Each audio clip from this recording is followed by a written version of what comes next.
আমি যদি হাত ধরতে না দিই ছেলেটি বোধহয় আমাকে ছেড়ে চলে যাবে। যেই ছেলে হাত ধরতে না দিলে চলে যায় তার চলে যাওয়াটাই উচিত।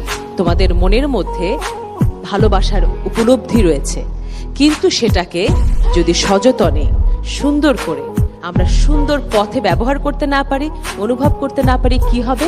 আমাদের জীবনটা নষ্ট হয়ে যেতে পারে। যেমন কি হতে পারে, একটি ছেলেকে আমি ভালোবাসলাম, সে আমার হাত ধরতে চাইলো, আমি ভাবলাম আমি যদি হাত ধরতে না দিই ছেলেটি বোধহয় আমাকে ছেড়ে চলে যাবে। যেই ছেলে হাত ধরতে না দিলে চলে যায় তার চলে যাওয়াটাই উচিত, কারণ সে সম্পূর্ণ মানুষ নয়, সম্পূর্ণ পুরুষ নয়। জোর করে ভালোবাসা হয় না।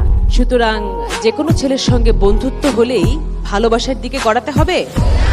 অল্প বয়সে যে ভালোবাসাটা হয় 99 ভাগে সেই ভালোবাসাটা একটা ভুল ভালোবাসা হয়।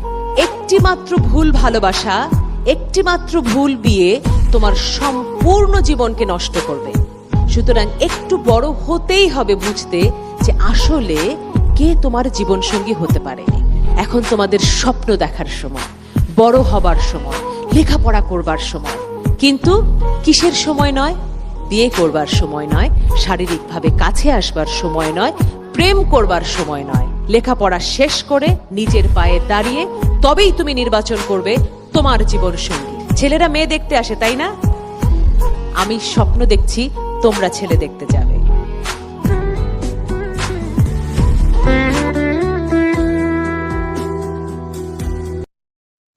বৃষ্টি ফুরিয়ে গেলে ছাতাটাকেও বোঝা মনে হয়, কালি শেষ হয়ে গেলে কলমটাও ময়লার ঝুড়িতে ফেলা হয়, বাসি হয়ে গেলে প্রিয়জনের দেয়া ফুলটাও পরদিন ডাস্টবিনে জায়গা পায়।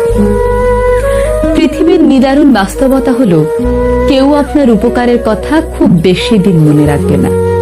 কঠিন সত্য হলো আপনি কারো কাছে ঠিক কতদিন প্রায়োরিটি পাবেন সেটা নির্ভর করছে তার জন্য আপনি ঠিক কতদিন কিছু একটা করতে পারবেন তার উপর। এই বাস্তবতা আপনি মানলেও সত্য, না মানলেও সত্য।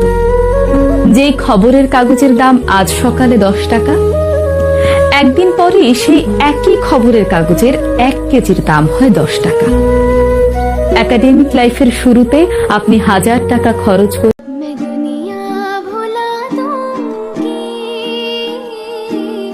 तेरी